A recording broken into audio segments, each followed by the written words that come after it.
Hello, welcome to this AWS webinar. My name's Ian Massingham. I'm a technical evangelist with Amazon Web Services based in Europe. I'm going to be hosting this session.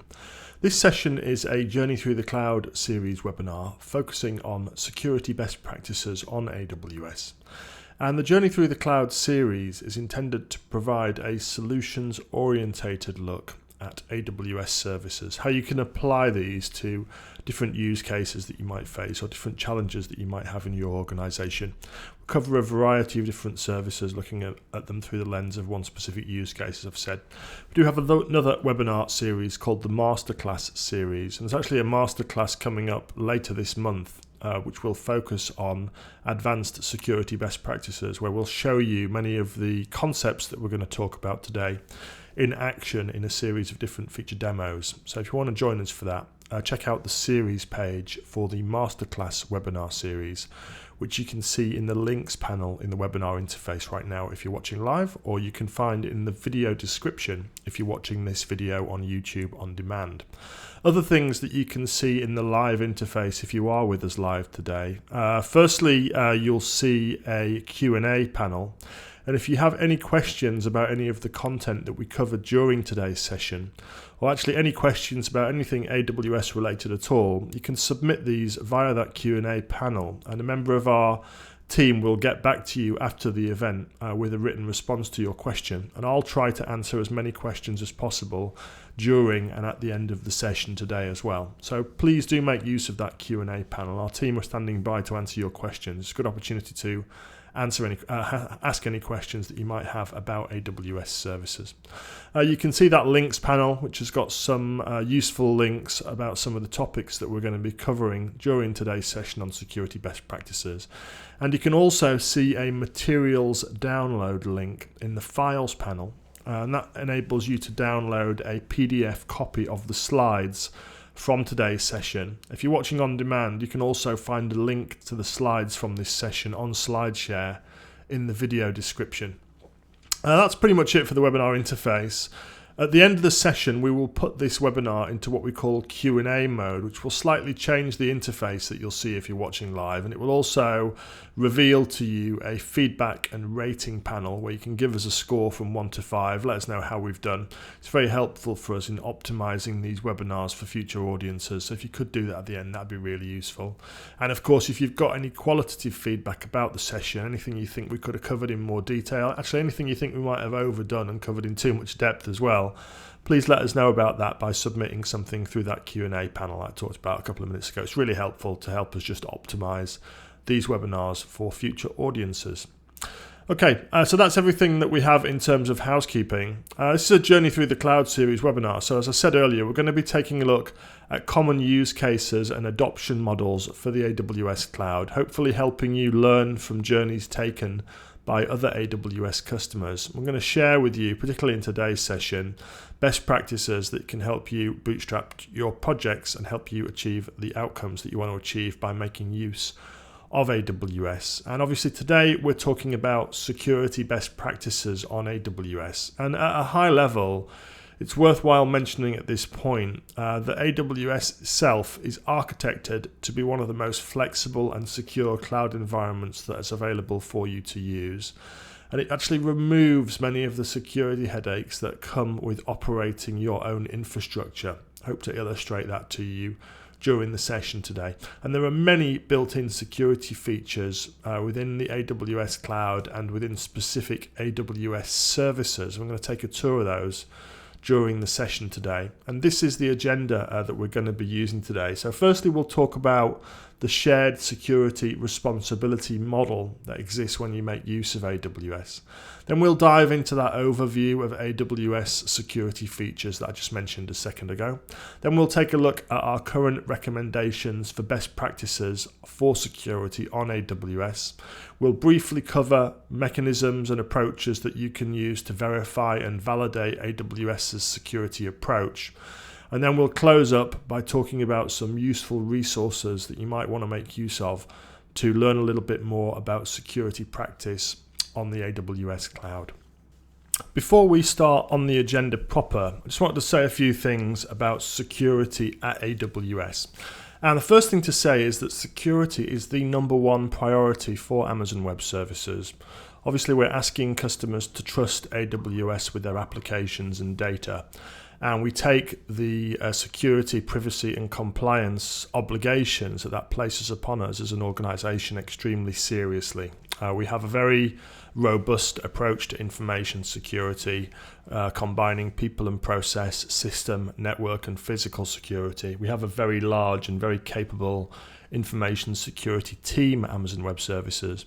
And we try to equip customers with tools, services and features that give them visibility into usage and visibility into the resources that they're provisioning and operating on the AWS cloud. And combining these three things together makes it very possible for you to increase your security posture when you move to the AWS cloud in comparison to the level of security that you might be able to achieve when you're running on-premises or private IT environments. So some very strong and capable security features that are provided to you by AWS that you can take advantage of if you're running workloads, applications and other services on the AWS cloud. We also aggressively pursue accreditations and certifications that help our customers achieve and meet compliance and regulatory requirements that they may have placed upon them by legislative industry bodies or other external organisations that they're working with. And this includes things that are very relevant here in Europe, such as PCI DSS accreditation, that's the Payment Card Industry Digital Security Standard, the ISO 27001 Information Security Management System, under which AWS operates. Again, that's an accredited, industry recognised certification standard that we've achieved. You can find out more about compliance at AWS at aws.amazon.com/compliance. The last thing that I want to talk about in this quick introduction to security at AWS is the network effect of security benefits that you can derive by running your workloads or services in the AWS cloud. And this is a very interesting effect in my view. There are a couple of different factors in play. The first thing, of course, is that there's a broad ecosystem of security partners that build upon top of the security foundation provided by AWS and extend the capabilities that are available to AWS customers. There's a selection of partners here that you can see on the left side of this slide, including Trend Micro, Riverbed F5, BMC Software and Alert Logic, but there are also many other partners that provide complementary security solutions and enable you to achieve more with the AWS cloud. Very interesting set of partners. The second important component of this network effect comes from the customer ecosystem.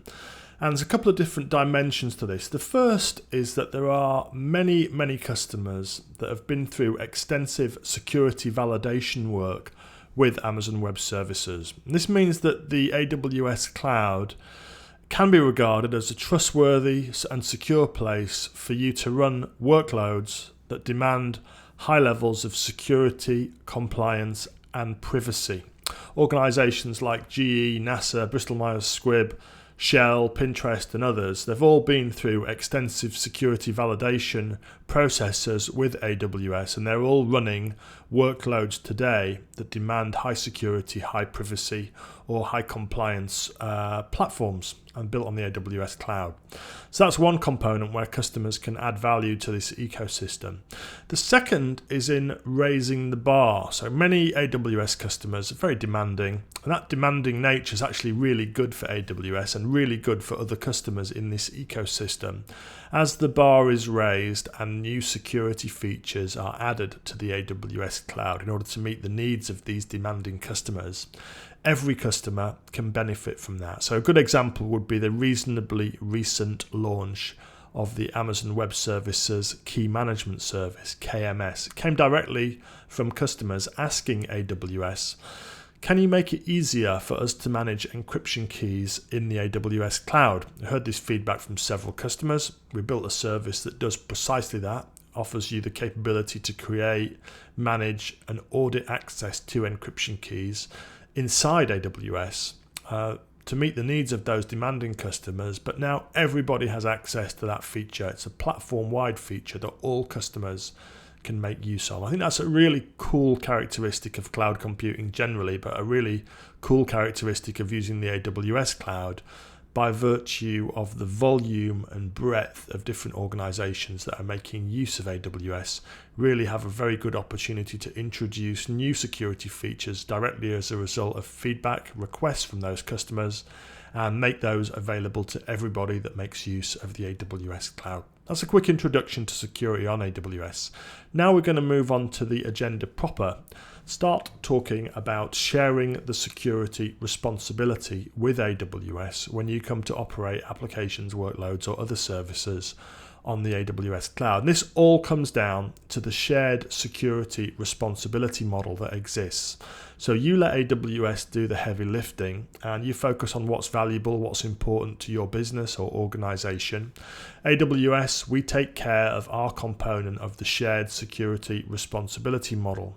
So we're operating the facilities, maintaining their physical security. We're operating the infrastructure and maintaining the physical security of that infrastructure. We're dealing with aspects such as network infrastructure, virtualization infrastructure up to the hypervisor, and of course, hardware lifecycle management. On top of that, well, you're going to compose AWS services together to build a set of services that enable you to deliver the applications or services that you need to deliver. And you have responsibilities, for example, things like your choice of guest operating system, the configuration of the operating system once deployed. Things like the way in which you configure your applications, the way in which you use the account management constructs that AWS provides to you, whether and how you configure security groups, the software firewalls that will protect your EC2 instances, how you use network ACLs, and of course how you use identity management such as the IAM service and the credentials that that provides. Those are all in your domain. You have complete control over those. Because you have complete control over those aspects, it's important that you understand, make use of the security features that AWS provides to enable you to create and maintain the security posture that you need for the particular kind of workload that you're running. So security responsibility is shared in the AWS model. There's actually several different ways in which that security responsibility demarc is positioned depending on what kind of service you're using. I'm just going to talk about those now. The first model is where AWS is providing infrastructure services such as Amazon EC2, Amazon EBS, or Amazon VPC. And these services run on top of the AWS global infrastructure, and they vary in terms of the availability and durability objectives that they're designed to meet, but they always operate in that specific region where they've been launched. And you can use the construct of availability zones and regions to build systems that meet availability objectives that exceed those of individual services provided by AWS. And by building on that AWS secure global infrastructure, you have the opportunity then to install and configure your own operating systems and platforms in the AWS cloud, just as you would on premises in your own data centers.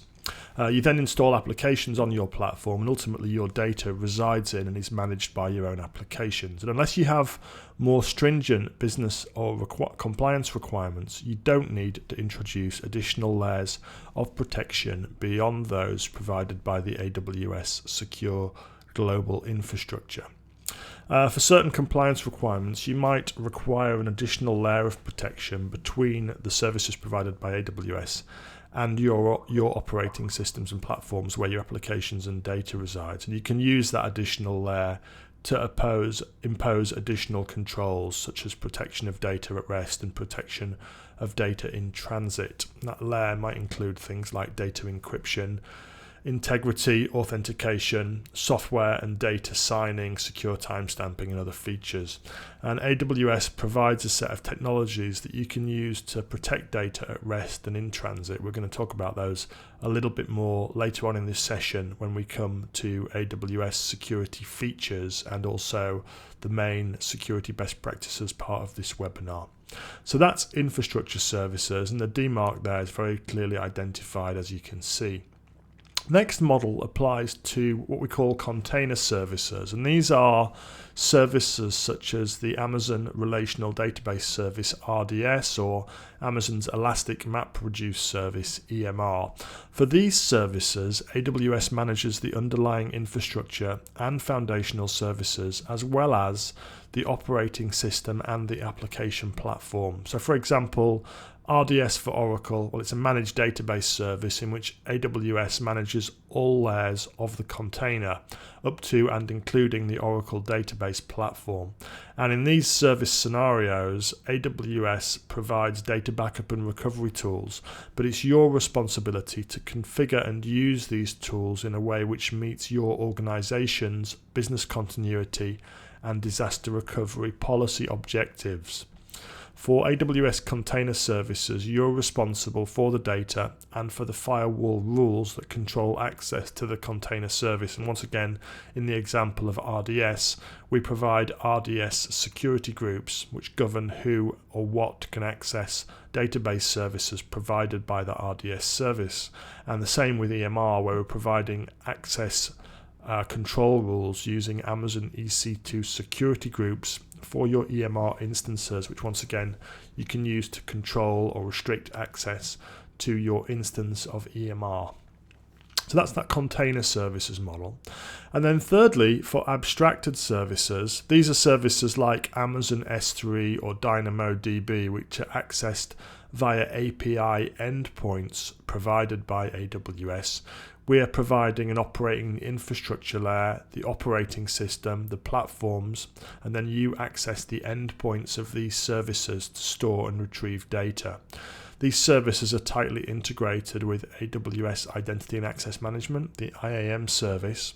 You're responsible for managing your data, including classifying your data assets, and then for using those IAM tools to apply ACL type permissions to individual resources at the platform level. So this might be things like specifying which users are provided with credentials that enable them to access a specific S3 bucket or a specific prefix within an S3 bucket, or even specific objects within a specific S3 bucket.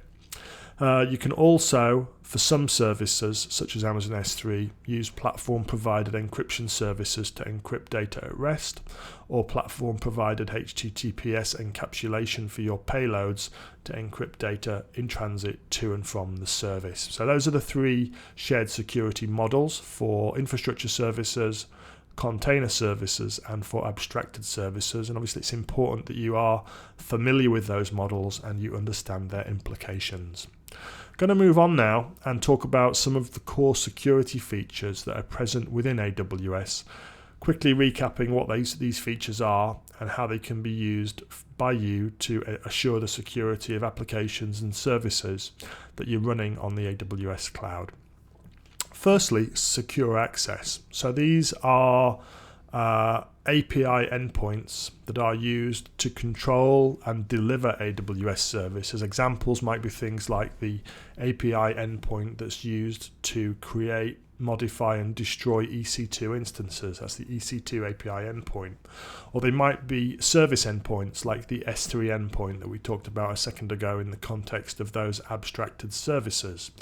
All of these endpoints are protected using the TLS protocol, that's Transport Layer Security Protocol, and enable access via HTTPS. Then enables you to establish secure communication sessions with your AWS services using the encryption and authentication and authorization that's inherent within the TLS protocol. There's a little bit of a new development which we can briefly talk about here, which is that in June this year we launched something called S2N, which is a new open source implementation of the TLS standard. And this is a implementation in a much reduced code footprint. It's fully open source, available on GitHub for source code review, and of course for pull requests if there are enhancements or amendments that you feel you can make to the code base for this particular piece of software. Welcome your submissions of pull requests on those enhancements. But obviously the main benefit in the context of security software in moving towards an open source model is that it facilitates code audit. So you can review or have reviewed the code base for our new TLS implementation and verify the security of that code base for yourself. We're going to be migrating all AWS endpoints to the S2N implementation of TLS over time as well. It's well worth checking out. You can find it on GitHub at github.com/AWSLabs/S2N. Second important feature of AWS is the built-in firewalls or security groups that are made available in the EC2 service and also in other services that are built on the EC2 service, such as RDS, for example, or EMR we heard a second ago. Once again, we were talking about containerized services, how you can use security groups to control access to an Elastic MapReduce cluster that you might have created. These are software firewalls. They enable you to exercise full control over who can access services running on the EC2 platform and on those other services that are built on there, as I said a second ago. When your instances reside within an Amazon VPC, a virtual private cloud, you can control both egress, that's outbound traffic, as well as ingress, inbound traffic to your instances or other services. And these offer fine-grained control, enabling you to allow or deny access to specific EC2 instances as you see fit and as is required for you to create and maintain a security posture that's appropriate for the kind of data and kind of applications that you're running on those EC2 instances. The next important feature are the role-based access control capabilities provided by AWS Identity and Access Management, or IAM. This is a tool that allows you to control the level of access that your users have to your AWS infrastructure and services. So with IAM, each user can have unique security credentials in the form of a username and password, optionally with multi-factor authentication, which we'll come to in a second. This eliminates the need for shared passwords and allows for implementation of security best practices around role separation and the creation of roles, users, and groups that have applied to them a principle of least privilege. In other words, they only have permission to undertake the actions that are required for their specific function or purpose. And you can use this for logging into the AWS console, but also equally or perhaps even more importantly, for calling AWS APIs. And you can exercise fine-grained permissions, for example, restricting access to specific S3 buckets, prefixes, or even to specific objects within specific S3 buckets for individual users. So it's a very powerful fine-grained control tool. As I said, you can combine this with multi-factor authentication.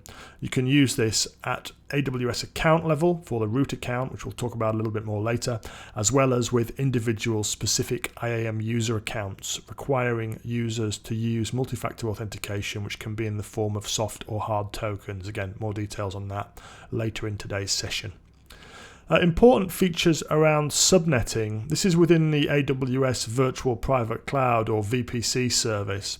It allows you to create another layer of network security for your instances by placing them in private non-routable subnets with or without NAT instances to enable access to the internet. You can also create IPsec VPN tunnels between your home network and your AWS VPC, and you can add network ACLs, access control lists, to further restrict access to specific subnets, either from the internet or from specific subnets within your own VPC. So the Amazon Virtual Private Cloud VPC really does enable you to create your own customized network topology with your own set of network security controls around it. It's a very powerful service with many powerful features.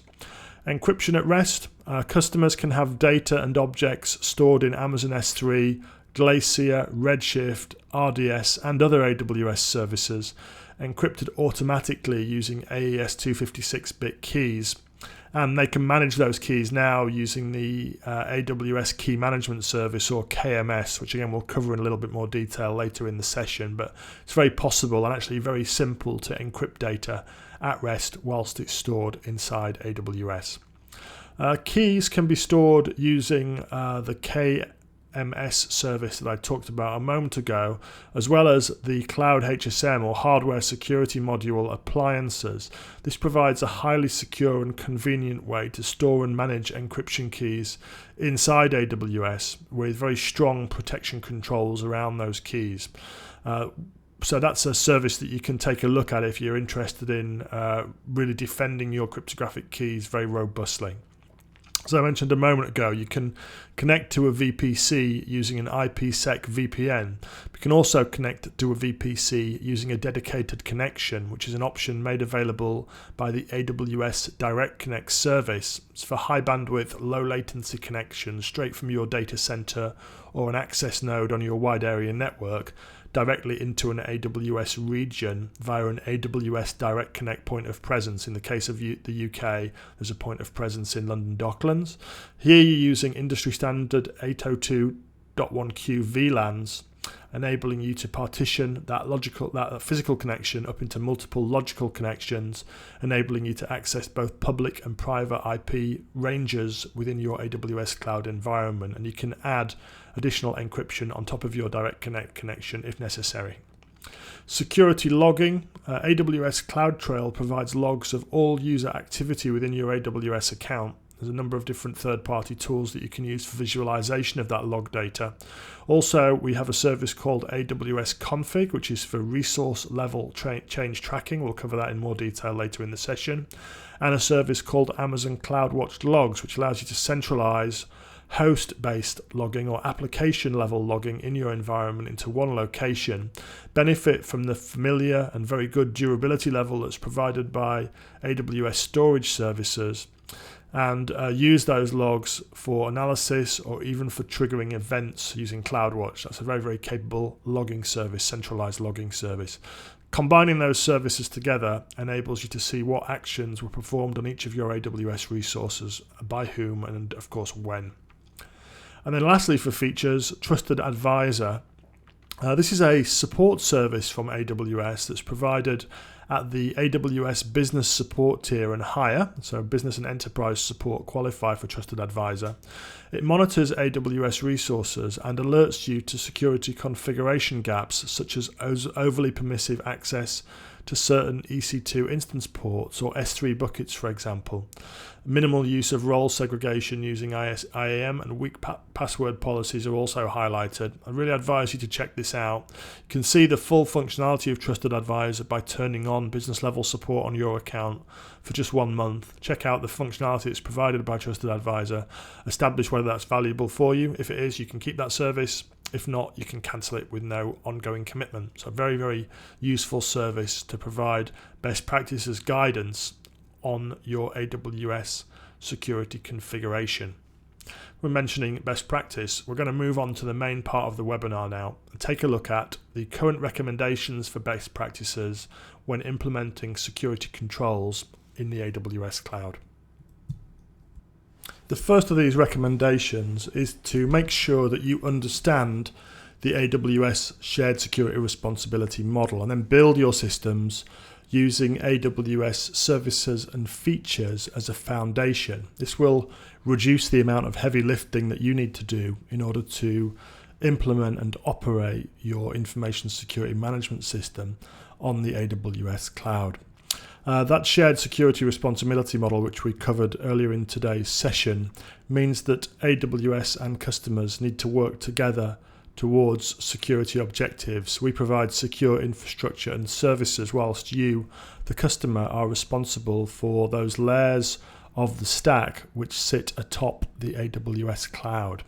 So to ensure that you design and implement a secure global infrastructure, you can use AWS services such as IAM, for example, to manage users and permissions in a subset of AWS services, and that can help you implement a security model on top of the AWS cloud that meets your needs.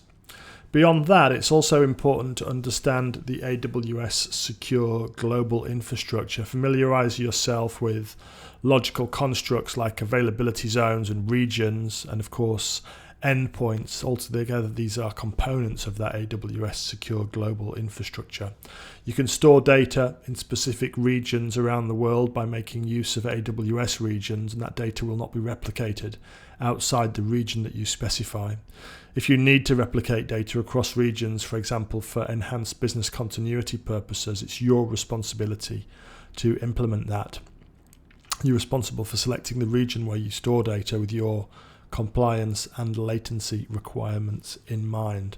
Regions themselves are designed with availability in mind and consist of at least 2 and often more availability zones. These availability zones are independent failure domains that are designed for fault isolation, for example, being connected to multiple ISPs and different power grids, interconnected with high-speed network links. So applications can rely on a local area network connectivity for communication between availability zones or AZs within the same region. You're responsible for carefully selecting the AZs where your systems will reside, and you can span your systems or applications across multiple availability zones, or AZs once again, to enable your systems to survive temporary or prolonged failures of availability zones in the case of disaster, for example. So understand how you can use that infrastructure to help you achieve your availability objectives. Another very important component of the AWS Secure Global Infrastructure is the AWS Identity and Access Management Service. As we mentioned earlier, this is an AWS service that enables you to centrally manage users' security credentials such as passwords, access keys, and permission policies. And these permissions policies control which AWS services and resources users can access. When you sign up for AWS, you'll create an AWS account in which you have a username, which is typically your email address, and a password. This username and password lets you log into the AWS Management Console, where you can use a browser-based interface to manage AWS resources. And from here, you can create access keys comprising an access key ID and a secret access key to use when you make programmatic calls to AWS using CLI, AWS SDKs, or raw API calls. And IAM lets you go beyond this and create individual users within your AWS account, giving each user their own username, password, and access keys. These individual users can then log into the console using a URL that's specific to your account, and they can use their individual access keys to make programmatic calls to access AWS resources. All of the activities performed by all of the IAM users within your account are billed to your account. And as a best practice, we recommend that you create an IAM user even for yourself and do not use your AWS account credentials, master account credentials, which are known as root account credentials, for everyday access to AWS. You should lock down the root account with an MFA and then create users as required, applying a principle of least privilege to these users. Find out more about that if you check out the IAM Best Practices Guide, which you can find by following the URL at the bottom of the slide that you can see on your screen right now. Once you understand the AWS global infrastructure, you can then move on to designing the information security management system. But before that, it's important to have a good awareness of the information assets that you need to protect and to devise a technically and financially viable solution to protect them. It can be difficult to quantify every asset in financial terms, so you may find that using qualitative metrics such as negligible, low, medium, high, very high can be a better option for this. You'll also probably find that your assets fall into 2 categories: essential elements such as business information, processes, and business activities, and then components that support these essential elements. These are things like hardware, software, personnel, sites, perhaps partner organizations. So make sure that you're working across those 2 categories to define and categorize the information assets that you need to store and probably process on the AWS cloud. Once you've done that, you can then move on to designing your information security management system to protect those assets on AWS.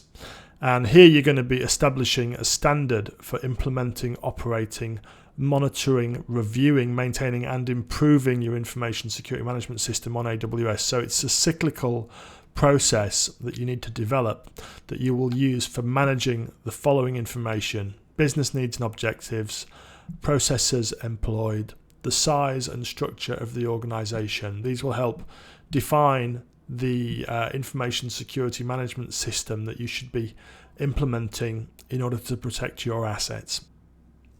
Ensuring that users have appropriate levels of permissions to access the resources they need, but no more than that, is a very important part of every ISMS.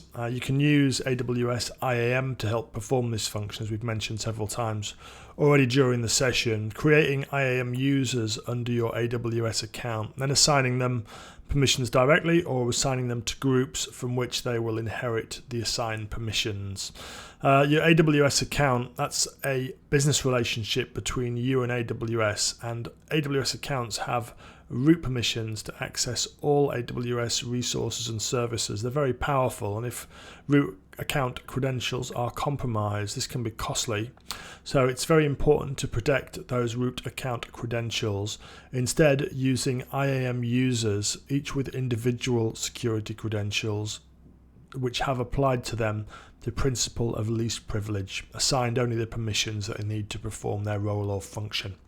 You should also consider strategies for using multiple AWS accounts. This can be a very valid approach in a variety of different circumstances, and there's several different usage scenarios for multiple AWS accounts shown on the slide here.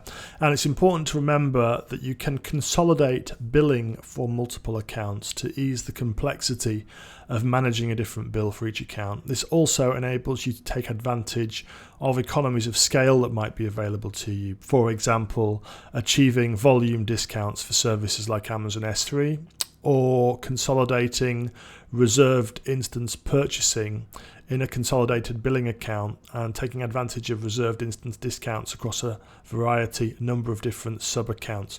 When you use this billing consolidation approach, resources and credentials are not shared between accounts. This can allow you to limit the blast radius if account credentials are compromised somehow. Those credentials will obviously only be valid within the account that they are created within. Final component of managing AWS accounts, IAM users, groups and roles is to consider the use of features such as IAM roles and temporary security credentials. IAM roles are a very powerful feature. Essentially what this feature allows you to do is assign an IAM permission set to another AWS service. For example, assigning an IAM role to an EC2 instance will allow that EC2 instance to use the AWS APIs with the permissions or restrictions that are inherent within the role that's been assigned to the instance. So for example, you could create an IAM role with write-only access to a specific S3 bucket and no other permission, and then an instance that assumed that IAM role in its instance profile would only be able to write objects into that specific S3 bucket. It would have no other permissions to use any other AWS services. This feature also removes the requirement to place AWS account credentials, access and secret keys onto EC2 instances, because these credentials are delivered automatically using the metadata service. Also deals with credential rotation. So it's a very, very good way, by far the recommended approach for enabling AWS services to work with the AWS API, the use of IAM roles. Other important components that you may wish to consider here are cross-account access, which is a mechanism for granting users in one AWS account, that's IAM users in one AWS account, permission to work with resources that exist within another AWS account, a separate AWS account. So that's a powerful feature that you may find use cases for. And lastly, identity federation. This enables you to make use of existing identity sources, Active Directory through ADFS or LDAP through SAML Identity Federation, and to allow users that have identities from external sources to assume specific roles within an AWS account. So for example, using an existing administration user inside an ADFS directory to assume an administration role inside AWS. It's also something that you might want to consider making use of. And lastly, short-term credentials, temporary security credentials, using the simple token service that you can see a link for at the bottom of this screen. It's a mechanism for assigning short-term security credentials to users. These security credentials, once again, make use of IAM roles, and you can use these for providing temporary access, for example, to external applications or untrusted scripts that you might want to run against your AWS account. Issue a temporary time-limited set of credentials which will automatically expire after a period, and that can be a good way to provide untrusted parties with access to limited sets of AWS credentials to perform actions within your account. So there's quite a lot of detail there on AWS account management, IAM users, groups and roles, a rich set of features in an area that it's well worth exploring in more detail. The sixth area of good practice is to consider how you're going to manage OS level access to Amazon EC2 instances. Important to note here that you own the credentials, but that AWS will help you bootstrap initial access to the operating system. What does this mean? Well, when launching an EC2 instance, you'll be asked to specify a key pair for your instance, and the public key from this key pair will be provided to your instance using an instance metadata service. You will have a private key, which you'll either have created and downloaded using the AWS console, or you may have created locally, uploading the public key component to AWS as that half of the key pair.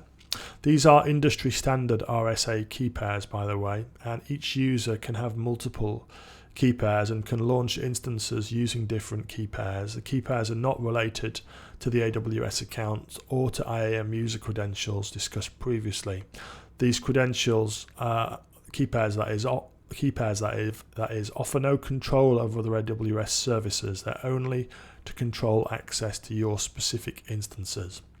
So that can be a simple way for you to gain secure access to an instance. Of course, if you have higher security requirements, you're free to implement alternative authentication mechanisms and disable Amazon EC2 key pair authentication within an Amazon machine image or ARMI that you might use for bootstrapping your instances. So you have some flexibility there.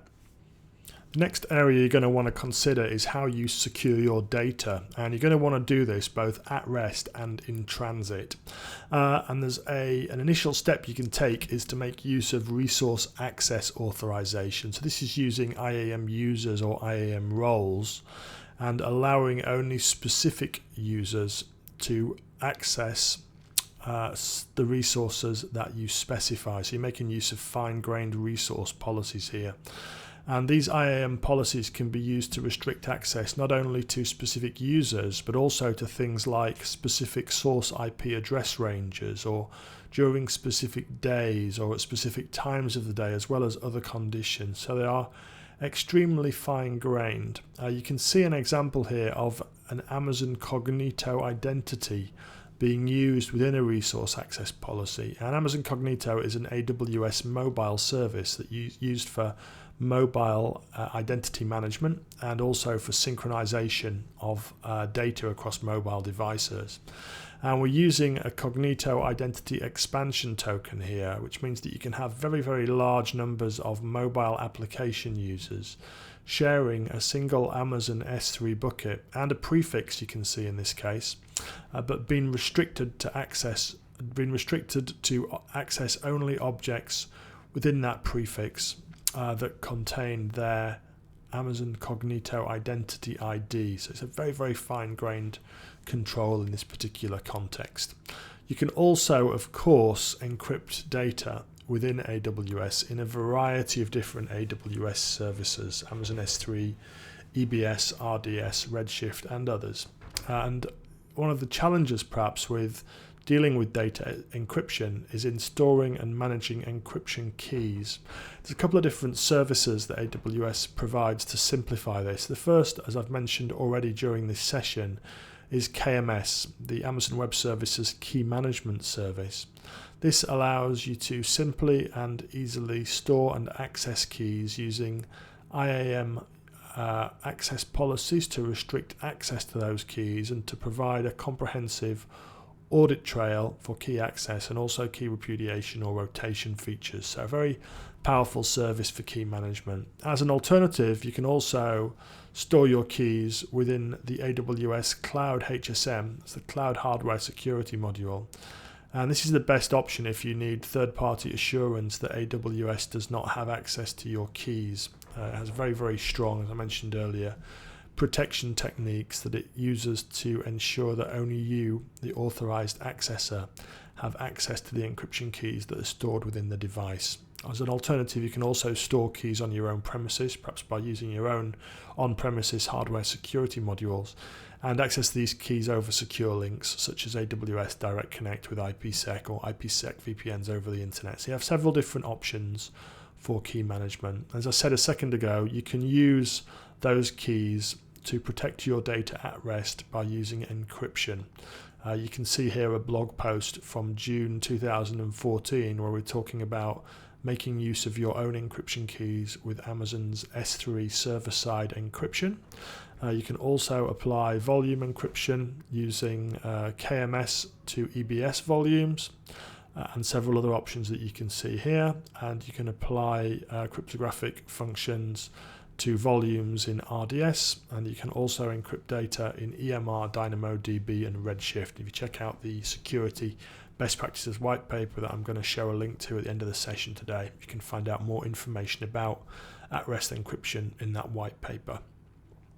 Securing your operating systems and applications. So this is important to understand that with the shared security responsibility model, you're managing operating system and application security. You can make use of Amazon Machine Images or ARMIs, makes it easier to deploy standardized operating system and application builds in a repeatable and highly scalable manner. And Amazon does provide and maintain a pre-configured set of armies, but you're also free to create your own and use those as the basis for EC2 instances that you deploy. Of course, you can share those across accounts in a controlled way using sharing features.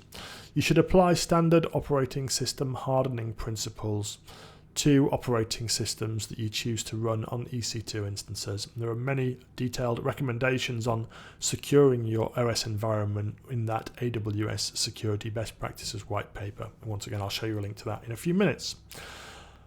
Secure your infrastructure using AWS platform features, and we touched upon one of these features briefly earlier, the Amazon Virtual Private Cloud or VPC, to create private clouds on the AWS cloud using layer 2 separation, using your own address spacing, your own address space allocated by you. You can use RFC 1918 private address space for non-internet routable networks. You can connect to your VPC via the internet using IPsec over the internet, using AWS Direct Connect or using AWS Direct Connect in combination with IPsec or a combination of multiple of those to meet availability levels that you might want to target.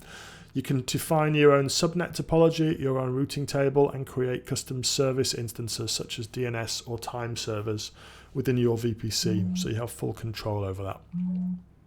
And the last topic area is monitoring, alerting, audit trail, and incident response. And it's important here to consider how you might adapt existing processes, tools, and methodologies for use in the cloud. Some of the factors that you might want to consider. Well, firstly, implementing operating system and higher level monitoring.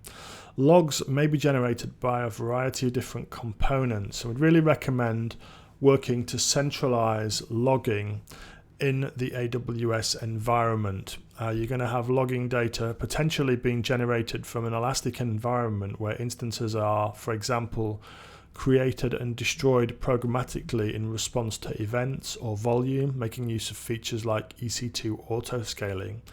And in this scenario, instances may not be around at the point in time where you need to have access to their logs. They may have been terminated due to a scale down event. And you may still need access to logging data for all of the different reasons that you can see on this slide. For example, audit trails, looking at invalid logical access attempts, maybe use of identification and authentication mechanisms. So centralizing login can be very important. There's an AWS service called CloudWatch Logs that's available that can help you centralize logging, enabling you to monitor and troubleshoot your systems using existing system application and custom log files, but doing that in a central location. You can also trigger events on the basis of pattern matching within logs to actually initiate scale down actions, for example, or initiate remediation actions. Combined together, these can help you better understand and operate your systems in this elastic and scalable manner. There are also options that you have available for logging and recording AWS API calls. A service called AWS CloudTrail is a Amazon Web Services service designed specifically for this purpose, recording AWS API calls for your account and delivering log files into a specified S3 bucket of your choice. Records things like the identity of the call or the time of the call, source address, request parameters and response elements returned by the service. And with CloudTrail, you can then use a variety of third-party tools, Loggly, Splunk, Sumo Logic, and a variety of others to enable you to visualize, present dashboards, and trigger alerts on the basis of events that are detected using CloudTrail. So it's a very powerful tool for security and event auditing of the AWS API itself. I really recommend you take a look at those third-party tools. They are really excellent, can provide you with really good visibility into your AWS account actions. And then lastly, another AWS tool, AWS Config. It's a new service, a relatively new service, that records AWS environment configurations, changes and relationships for your account. And once again, it'll deliver log files to you, recording information and configuration data and metadata for entities such as VPCs, subnets, NACLs, security groups, gateways, internet gateways, elastic IPs, and others. And it'll also record things like the relationships between these entities and the time of change. So you can use this for incident remediation and obviously for tracking changes to your environment, troubleshooting operational issues, and helping you demonstrate compliance with internal policies and regulatory standards. So AWS Config is a tool that's worth taking a look at if you have those kind of requirements. You may also want to consider, just to close up on this particular topic, how you deal with things like incident response and forensics in the cloud. And if that's a topic area that you're interested in exploring in more detail, please let us know using the Q&A panel in this session, and we will include that in the content for our forthcoming masterclass webinar series focusing on security best practices later this month. So if you're interested in forensics and incident response, please let us know on that, and we'll provide some more content on that at a later date. Okay, so that closes up on best practice for operating services and applications in the AWS cloud. What about verifying AWS security? And we did touch upon this briefly at the top of the session. Compliance at AWS is a critically important area for us, and we do focus very hard on making sure that we're able to demonstrate compliance with the standards that are important to our customers and facilitate our customers to operate the services that they need to operate to service their customers. Things like PCI DSS, the Payment Card Industry Digital Security Standard, where we have level 1 compliance for that, which means that customers can run applications on our technology infrastructure for storing, processing and transmitting credit card information. We also hold accreditation under the ISO 27001 standard, so our information security management system is compliant with the ISO 27001, and we have a full set of audit reports available to demonstrate that if you have an NDA in place with AWS. If you want to know more about accessing those reports, or you want to know more about the compliance standards that AWS adheres to, and as I said at the top of the session, visit aws.amazon.com. You can find out lots more about compliance at AWS at that address.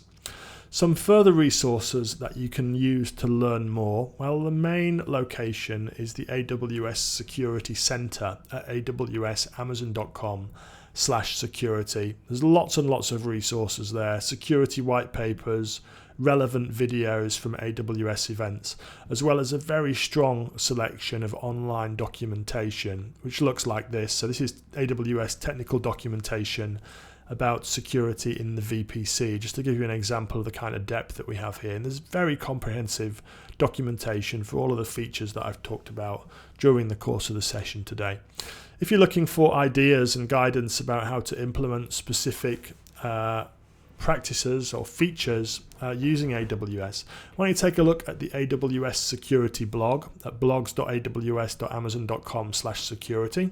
Here's a few recent posts about managing your permissions using separate managed policies, about managing identities in simple AD directories, and about addressing PCI DSS requirements for data encryption in transit using Amazon VPC. There's lots of other posts there as well. It's a very active blog with lots of contributions from AWS solutions architects around the world. If you really need in-depth content, you can find this selection of security white papers linked off the AWS Security Center at awsamazon.com/security, as I mentioned earlier.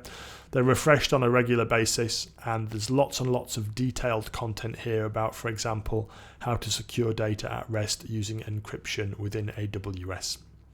Relevant to security services, there's a ton of them: IAM, VPC, KMS, Config, CloudTrail, CloudHSM, CloudWatch, and Trusted Advisor, and others as well. But if you visit the product detail pages, you'll find there comprehensive details about all of these different products, and you can find the documentation center for each product linked off, or each service rather, linked off the product detail page as well. So that's a very useful way to find documentation about AWS services that might help you fulfill specific use cases. If you're interested in AWS architecture more generally, visit awsamazon.com/architecture. There's 40 or so patterns there for common application deployment approaches with AWS. And if you want to build your AWS skills more generally, you might also be interested in AWS training and certification offerings. You can find out much more about those at awsamazon.com/training. Okay, that's all the content for today's session. We're going to put the webinar into Q&A mode now, and if you do have any questions, please submit those via the Q&A panel. We're going to turn and answer a couple of questions in a second. I think we'll have time for a few questions right now. But if we don't get to your question, please do submit via the Q&A panel. A member of our team will get back to you over the course of the next few days with a response. And the last thing for me to do is just to thank you for giving up a little bit of your time to learn a little bit more about AWS. We do appreciate you committing your time to learn more about AWS services. Hope this has been a useful session for you. Please don't forget to give us a rating using the ratings panel that you can see there. And let's turn now and answer a few questions. Thanks for joining us.